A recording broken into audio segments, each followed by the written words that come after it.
quelqu'un a posé la question, c'était hier. Non, le président Tshisekedi a trouvé le dollar à 18, et maintenant le dollar est à 28. D'accord. Mais moi, je peux vous dire, par exemple, que le premier ministre du cadre macroéconomique de ce pays, Matata, lorsqu'il est arrivé ici, il a trouvé le dollar à 35. En quittant, il a laissé le dollar à 18. Maintenant, si vous comparez, qui a maîtrisé l'inflation par rapport à l'autre? C'est nous aujourd'hui ou c'est lui qui non seulement n'a pas maîtrisé comme nous, mais lui maîtrisait parce qu'il avait géré les ventres des gens. Personne n'était payé. Moi, j'étais à l'université. Moi, j'ai fait comme chef de travaux 5 ans. Impayé. Maintenant, vous avez un budget qui est une assiette commune. Lorsque l'argent entre, vous avez un président qui dit il faut régler les pommes du peuple. Mécaniser ceux qui ne touchent pas leur salaire parce qu'ils travaillent. Construisez les écoles et ça, vous le voyez. On ne vous raconte pas des histoires. Et ces écoles sont construites dans tout le pays. Et moi, je peux vous donner un exemple ici. Je suis un fils du Kasaï central.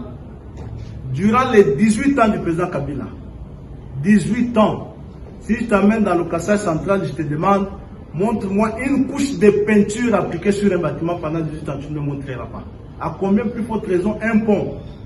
Lorsque en 5 ans, c'est ce président qui importe 300 ponts.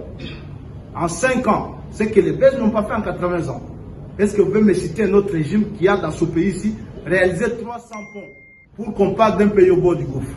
Aujourd'hui, lorsque nous parlons, les tracteurs traversent les routes de Lusambo pour ouvrir des routes asphaltées. Et les gens peuvent désormais ressentir la présence de l'État. La route, elle passe, elle est partie d'ici, elle va déjà dans le Kasaï, elle est en train de passer, elle va traverser Kabinda vers Kindu, asphaltée. Et tel que nous parlons là, la route elle est en route Mouendit vers Kamino, asphaltée. Et tout ça, moi je ne vois pas des éléments qu'on peut comparer avec un quelconque régime qui nous a précédés.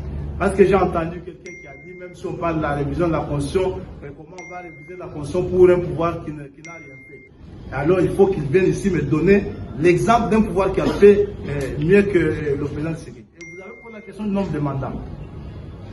Moi j'imagine. C'est pourquoi j'ai dit qu'il ne faut pas fétichiser ces choses-là. Parce que nous voulons une république démocratique.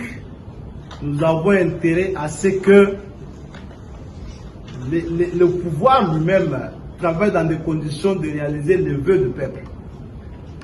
La question de révision constitutionnelle, ce n'est pas tout ce que nous disons ici. Lorsque ce peuple voudra qu'on révise la constitution, elle sera révisée. Lorsque cette classe politique